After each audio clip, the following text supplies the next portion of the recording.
అందరికీ నమస్తే, welcome to are Telugu. అయితే తెలంగాణ రాష్ట్రంలో బీజేపీ అధ్యక్ష పదవి వేకెన్సీ ఏర్పడ్డది. కేంద్ర మంత్రి కిషన్ రెడ్డి ఈ పదవి నుంచి తప్పుకున్న తర్వాత, అంటే ఆయనకు కేంద్ర మంత్రిగా బాధ్యతలు అప్పచెప్పిన తర్వాత ఈ వేకెన్సీ ఏర్పడ్డది. ఇప్పుడు ఎవరైతే తెలంగాణ రాష్ట్రంలో ఉన్న చాలామంది కీలక నేతలు ఎవరు ఈ పదవిలో కొనసాగితే బాగుంటుంది అని మీరు అనుకుంటున్నారో కామెంట్ రూపంలో తెలియజేయండి.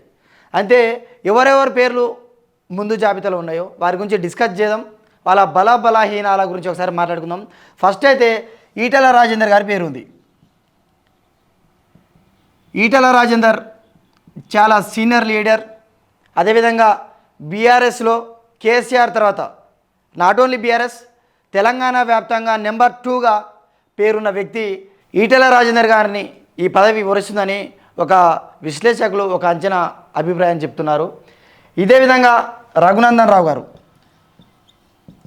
రఘునందన్ ఎవరైతే మెదక్ ఎంపీ ఉన్నాడో, బీజేపీ నుంచి స్పోక్ పర్సన్, ఏ డిబేట్ అయినా అలవోకగా మాట్లాడే దమ్మున్న లీడర్. ఈయన కూడా ఆ రేసులు ఉన్నట్టు తెలుస్తుంది. కాకపోతే ఈటెల రాజేందర్కు ఉన్నంత రాజకీయ అనుభవం లేదు కాబట్టి ఇది ఈయన బలహీనం అని చెప్పుకోవచ్చు. అదేవిధంగా రాజాసింగ్, ఇప్పుడున్న ఎమ్మెల్యేలందరిలో అంటే బీజేపీ నుంచి సీనియర్ ఎమ్మెల్యే రాజాసింగ్. ఇతను గోషామాల్ నుండి వరుసగా ఎమ్మెల్యే గెలుస్తుంటాడు. ఇతని బలం ఏంటంటే ఏకంగా కేంద్రం నుంచే, అంటే జాతీయ పార్టీ ఈయనను సస్పెండ్ చేసినా కూడా ప్రతి కాషాయ కార్యకర్త మాకు రాజాసింగ్ కావాలి అని ఒక స్లోగన్ ఇస్తే మళ్ళీ అమిత్ షా గారే డైరెక్టు పార్టీలకు ఆహ్వానించిన వ్యక్తి. ఈయన కూడా అదే రేసులో ఉన్నాడు. మరి అదేవిధంగా చూసుకున్నట్లయితే బండి సంజయ్ కుమార్, ఈయన గతంలో అధ్యక్ష పదవిలో కొనసాగారు. కరెక్ట్ ఎలక్షన్స్ టైంలో ఈయనను తొలగించడం జరిగింది. ఈయనను ఆ పదవి నుంచి తప్పించినందుకే బీజేపీ చాలా వరకు సీట్లు రాలేదని చాలామంది విశ్లేషకులు చెప్తున్నారు. అదేవిధంగా ప్రతిపక్షాలు కూడా, అంటే ప్రత్యర్థులు కూడా పదే ఇదే విమర్శ చేస్తుంటారు. ఈయన కూడా రేసులో ఉన్నప్పటికీ ఈయన కొంచెం అసంతృప్తిగా ఉన్నట్టు కూడా తెలుస్తుంది. పదవి నుండి తప్పించారు కాబట్టి పెద్దగా ఆశాభావం కూడా ఈయన వ్యక్తం చేయట్లేదు. కానీ రేసులో ఉన్నాడు అంటే జాతీయ పెద్దలు చెప్తే వినే అవకాశం కూడా ఉంది. అదేవిధంగా ధర్మపురి అరవింద్, ఇతను వరుసగా 2 సార్లు నిజామాబాద్ ఎంపీగా కొనసాగుతున్నాడు. ఏకంగా అప్పటి ముఖ్యమంత్రి కేసీఆర్ కూతురుపైనే ఈయన నిజామాబాద్ నుండి ఎంపీగా గెలవడం జరిగింది. అదేవిధంగా ఈయనకు ఒక రాజకీయ లెగసీ ఉంది, డిఎస్ కొడుకు. ఈయన కూడా మంచి వాగ్దాటి స్పోక్ పర్సన్. ఈయన కూడా పదే మోదీ దగ్గరికి వెళ్ళడం, ఈయన ఆ పదవి పట్ల ఈయన కాంక్షను విన్నవించుకోవడం జరిగింది కాబట్టి ఈయన కూడా ఆ రేసులో ఉన్నట్టు క్లియర్గా అర్థమవుతుంది. అదేవిధంగా కేవీఆర్ కాటిపల్లి వెంకటరమణారెడ్డి, ఈయన కామారెడ్డి నుండి గెలిచిండు. ఈయన ఫస్ట్ టైం ఎమ్మెల్యేగా గెలిచిండు.